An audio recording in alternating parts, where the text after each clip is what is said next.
ಇಂಥ ದುಷ್ಟಶಕ್ತಿಗಳ ವಿರುದ್ಧ ನಾವು ಸತತವಾಗಿ ಜನಜಾಗೃತಿಯನ್ನು ಮಾಡಬೇಕು, ಸತತವಾಗಿ ಹೋರಾಡಬೇಕು.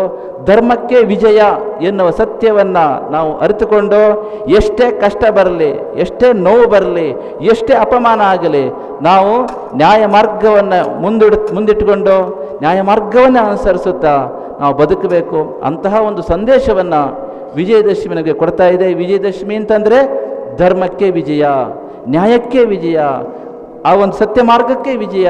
ಅದನ್ನು ನಾವು ಬಿಡಬಾರದು. ಜೀವನದಲ್ಲಿ ಯಾರಾದರೂ ಅಸತ್ಯ ಮಾರ್ಗದಿಂದ ನಮ್ಮ ಮೇಲೆ ಆಕ್ರಮಣ ಮಾಡಲಿಕ್ಕೆ ಬಂದರೆ ನಾವು ಸತ್ಯ ಮಾರ್ಗದಿಂದಲೇ ದಿಟ್ಟ ಹೋರಾಟ ಮಾಡಿ ಅದನ್ನು ಎದುರಿಸಬೇಕು ಎನ್ನುವ ಸಂದೇಶವನ್ನು ನಮಗೆ ವಿಜಯದಶಮಿ ಕೊಡ್ತಾ ಇದೆ.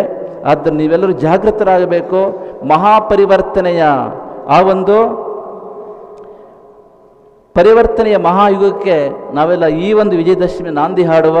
ಪರಿವರ್ತನೆ ಆಗಬೇಕು, ಭಾರತೀಯ ಸಂಸ್ಕೃತಿಯನ್ನು ಜೋಡಿಸ್ತಕ್ಕಂಥ ಕೆಲಸ ಆಗಬೇಕು, ಎಲ್ಲರೂ ಒಂದಾಗಬೇಕು. ನಮ್ಮ ಮಣ್ಣಿನ ಸಂಸ್ಕೃತಿಗೆ ಪ್ರತಿಯೊಬ್ಬರು ಗೌರವ ಕೊಡುವಂತೆ ನಾವು ಮಾಡಬೇಕು. ಯಾರು ಕೂಡ ಮಣ್ಣಿನ ಸಂಸ್ಕೃತಿಯನ್ನು ಅಪಮಾನ ಮಾಡಬಾರದು. ಈ ಪವಿತ್ರವಾದ ಮಣ್ಣಿನಲ್ಲಿ ಹುಟ್ಟಿರ್ತಕ್ಕಂಥ ಸಂಸ್ಕೃತಿ ನಮಗೆಲ್ಲರಿಗೂ ಮಾತೃ ಸ್ಥಾನದಲ್ಲಿದೆ.